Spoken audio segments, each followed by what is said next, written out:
7 out of the last 8 years, Penn State has brought in a top 15 ranked class. This year includes the #1 player in the state of Pennsylvania, Quentin Martin, staying. The #1 player in the state of Connecticut, Luke Reynolds, going over to the Nittany Lions. It is a great time to be James Franklin, the head coach at Penn State, who has a Peach Bowl on the horizon. He's joining us now to chat about this incoming group. And James, you're so good at recruiting the state of Pennsylvania guys to stay with you. It's the third straight year the #1 overall ranked prospect in your state has gone to play with you. Why? Well, I think at the end of the day, you look at our hit rate. The players that have decided to stay home and represent the home state school have done really well. I mean, all the way back to Saquon Barkley or Micah Parsons or Miles Sanders or Nick Singleton. I mean, I could go on and on and on. The players that have decided to stay home as high-profile players within the state of Pennsylvania have flourished. So to me, the best in PA should stay in PA. It's a win-win for everybody, and we just have a history of success doing it. So we want to keep it rolling. We need to do that again next year. It's gonna be a battle, but we're confident we're going to be able to do it again. Well, go on and on for me about the top guy, Quentin Martin. What do you like about him? Well, I think one of the things that's great about Quentin is he committed and never wavered. I think the first clip you're showing here is an example of what's unique about him. Is he's a running back, but was used a ton this year as a wide receiver as well. And I think at the running back position, whether it's college football or the NFL now, the more ways you can use these guys offensively, the better, as a traditional runner or out of the backfield or lining up out as a wide receiver. That makes it really challenging and difficult. And he's got a lot of skills and is comfortable playing in a lot of different variations.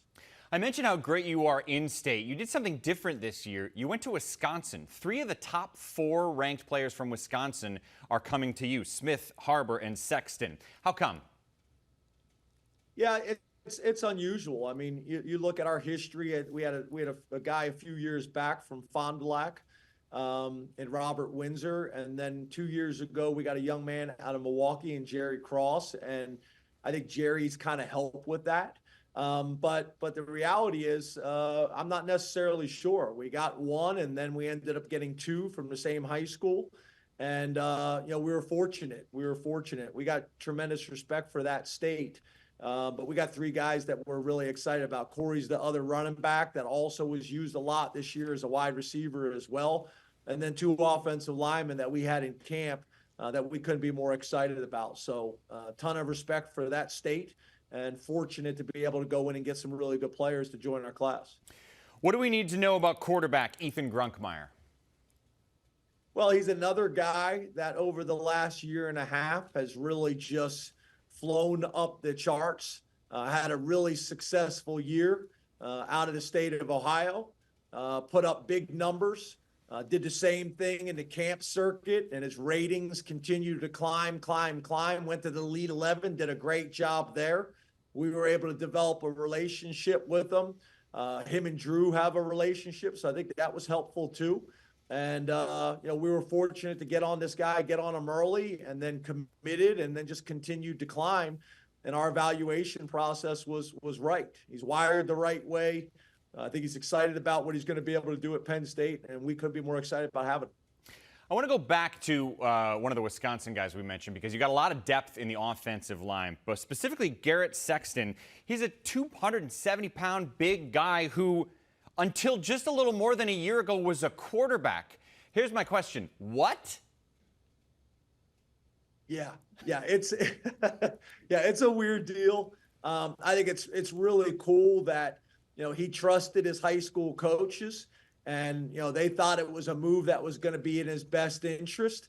And not only did he go there, but embraced it. One of the things that we were shocked about is how physical he was as an offensive tackle, and just continued to get better and better. He's one of the fastest risers in the country at that position.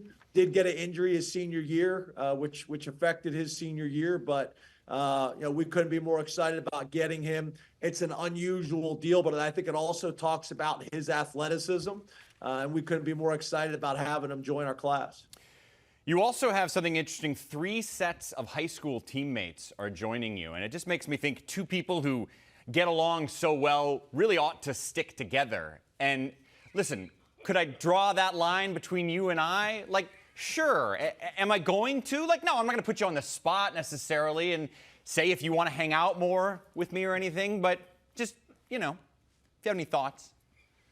Yeah, this is weird. Like a lot of interactions we have. I'm not sure where you're going with this, but no, the high school teammates, it's really cool when you're able to get really good players from prominent high schools that want to stay together. They won't be roommates when they get here because I have them, roommate with other guys to build other relationships. But Mike, I appreciate it. But if we were high school teammates, I don't think you would be on the staff at Penn State, and I wouldn't be working at the Big Ten Network.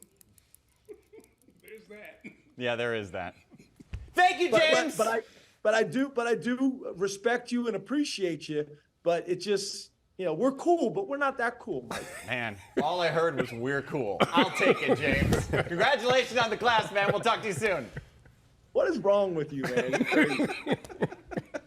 James Franklin off to the Peach Bowl once again after getting a great top 15 ranked recruiting class once more. Just about to end his 9th year with the program. You look at the history. He's just a machine at consistently bringing some great talented players. And he's really fun in interviews. He's also bringing in a guy we didn't get to talk much about, the tight end Luke Reynolds, who I know has caught your eye. Yeah, I really like him. When you talk about tight ends, they can come in, as you know, Jay, can come in and help your program immensely quickly as well. Maybe not necessarily as an inline blocker right away. They can continue to develop into that. But guys that can create matchup problems for you. He goes, attacks the ball, did a really great job of tracking the football when it was in the air on a contested throw. These are things that you want to be able to see these tight ends be able to do. Catch it, attack it with the hands, be able to run some routes, really sit it down, then get behind the pads and show you that he can be physical at the point of attack. Corey Smith is one of the Wisconsin guys that was alluded to earlier. Had a ton of success in his high school career, averaged over 8 yards a carry as a junior. So a big play guy, a track guy who's run some really good times there. Very quick, can catch the ball well out of the backfield. So I think they're going to be able to move him around, do some different things with him, maybe get him into the slot, but certainly a threat every time he touches the football. We have Kari Jackson, who comes from the state of Michigan. They recruit that state extremely well and also recruit linebackers very well traditionally. And Kari is a traditional Mike backer, very physical, won a lot of games at West Bloomfield, was injured a little bit this year, but really outstanding as a junior. Went down to IMG actually for a little bit, came back to the state of Michigan, but a tough, physical, hard-nosed football player. All right, Penn State fans, let me introduce you to John Mitchell, and tell me if this gets you excited. He's 5'11", same height as Kalen King, but he's got longer arms, which reminds me of Joey Porter Jr. That's a great combination. He's also got elite speed, 11-second 100-meter dash. What I look for in my cornerbacks, I want them to have that athleticism and speed, but what about your instincts? He does a great job reading routes and triggering on screens, also similar to Kalen King. Coach Franklin talked about him. The #1 player in Pennsylvania is Quentin Martin. And he did a little bit of everything in high school. He's a punt returner. He played slot receiver, outside solo receiver, running back. So he's got that position versatility, which Coach Franklin really likes. He doesn't have necessarily elite top-end speed, but where he makes up for that is he's a strong runner with strong hands, and he's got a great feel for space and leverage. So I think the fact that he can catch the ball and play running back will allow him to be a plug-and-play weapon for the Nittany Lions. Martin, one of 8 kids from the state of Pennsylvania to stay with the Nittany Lions.